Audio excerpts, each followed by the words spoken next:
बहू और बुलेट। घर के बाहर फट फट फट की जोर से आवाज हुई। सीमा को लगा कि पटाखे फूट रहे हैं। वो डर के मारे घर से बाहर निकली। देखा तो सामने योगेश यानी कि पतिदेव एक बुलेट बाइक पर बैठे हैं। अरे डर गई क्या? बाइक लेकर आया हूँ तुम्हें घुमाने के लिए। सच में? मुझे लगा पटाखे फूट रहे हैं। अरे पटाखे भी फूटेंगे और मिठाई भी बटेगी। माँ को तो बुलाओ। माँ भी बाहर आ जाती है। अरे योगेश बेटा, इतनी जल्दी आ गया? और ये गाड़ी किसकी है? साहब की है? हाँ माँ, तुम्हारा बेटा साहब से कम है क्या? मेरी ही है। अरे बेटा, इतनी बड़ी गाड़ी ले ली, इससे तो तू घोड़ा ही ले लेता। महंगी पड़ी होगी ना? माँ महंगी सस्ती छोड़ो और मिठाई लाया हूँ, गांव में बंटवा दो। अरे बंटवा क्यों दो? पीछे बैठो, गांव में बांट कर आते हैं। सब खुश थे। योगेश गांव के बाहर एक कोयले की खदान में मजदूरी करता था। मेहनत और अकल से उसने वहां ठेकेदारी का काम सीख लिया और सूझबूझ से ठीक ठाक पैसा बनाने लगा। गांव में बात फैल गई कि योगेश के घर धमाका गाड़ी आई है। ऐसी गाड़ी पहले कभी किसी ने गांव में तो देखी नहीं थी। योगेश और माँ गाड़ी से वापस घर आ जाते हैं। बेटा, बाबूजी ऊपर से देख रहे होंगे और आशीर्वाद भी दे रहे होंगे तुझे। वो होते तो उनको भी घुमाता माँ। पूरे गांव में नाच नाच के मिठाई बांटने जाते। जैसे मैंने नाच नाच के बांटी थी जब वो अपने लिए एक साइकिल लेकर आए थे। बस बस, बाबूजी दो बात भी सुनाते कि फटफट वाली फटफटी ले आया। सीमा आगे कहती है, अपने लिए तो ये गाड़ी ले आए और मेरे लिए? अरे ये गाड़ी तुम्हारे लिए ही तो है। पक्का मेरे लिए है? अरे पक्का तुम्हारे लिए है। अगली सुबह जब योगेश सो रहा होता है तो उसे बाहर से गाड़ी की आवाज आती है। वो घबराकर चिल्लाता है, चोर चोर, मेरी गाड़ी ले जा रहा है, चोर चोर। माँ भी जागती है और योगेश के साथ दरवाजे की तरफ भागती है। जैसे ही दोनों बाहर निकलते हैं तो देखते हैं कि सीमा गाड़ी चला रही है। अरे बहू, नाक कटवाओगी क्या? ये क्या कर रही हो? अरे गिर जाओगी, ये क्या कर रही हो तुम?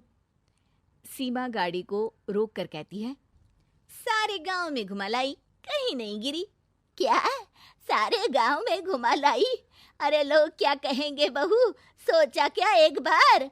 यही कहेंगे कि कितनी अच्छी गाड़ी है।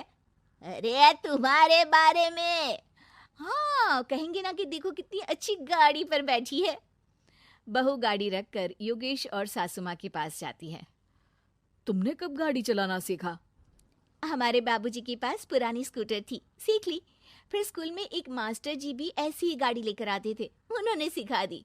हाँ, स्कूल के मास्टर आजकल यही सब तो सिखा रहे हैं। पढ़ाई का कुछ सिखाते तो कुछ भला होता। अरे बहू, अब गाड़ी मत चलाना। हमारे परिवार में कभी किसी औरत ने पीछे से आगे की सीट पे आने की हिम्मत नहीं की है। तुम भी मत करना, समझी? जी समझ गई माँ जी। सीमा सास की बात सुनकर चुपचाप रसोई में जाकर उदास होकर खाना पकाने लगती है। सास सुबह सुबह मंदिर से पूजा करके लौट रही होती है। तभी उसे दो औरतें रोक लेती हैं और कहती हैं, अरे बहू को थोड़े अच्छे लक्षण भी सिखा दो। गाड़ी चलाने निकली थी, गांव की मर्यादा का कोई ख्याल नहीं है। वही तो।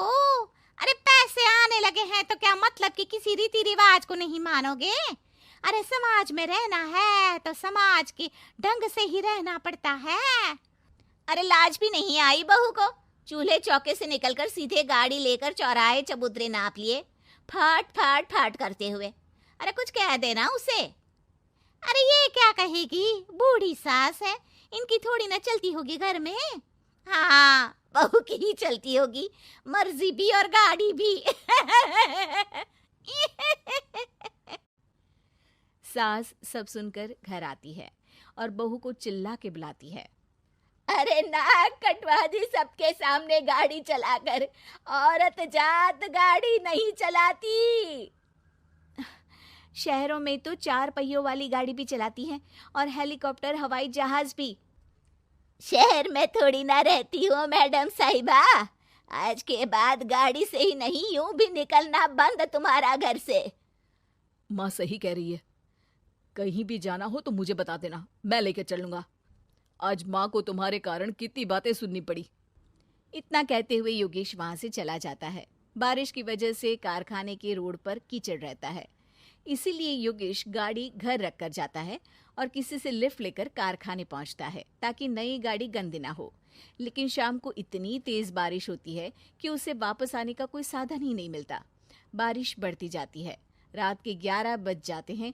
रास्ते में एक नदी का ब्रिज है, अगर उस पर पानी आ गया तो योगेश कारखाने में ही फंस जाएगा। पूरी रात भूखे प्यासे बितानी पड़ेगी। घना अंधेरा, बिजली की कड़कड़ाहट और तेज बारिश। राजेश डर भी रहा था, ठंड से कांप भी रहा था। तभी उसे रोड से आती हुई एक रोशनी दिखती है। वो देखता है कि उसके सामने एक बाइक आकर खड़ी हुई है। वो ऊपर वाले को धन्यवाद देकर उस बाइक वाले आदमी की तरफ बढ़ता है, पर पास जाकर देखता है तो भौचक्का रह जाता है। सीमा, तुम यहाँ इतनी बारिश में गाड़ी पर? पहले बैठो तो, नदी ब्रिज पे आ जाएगी तो जाना मुश्किल हो जाएगा। योगेश गाड़ी के पीछे बैठता है। सीमा गाड़ी चला रही है।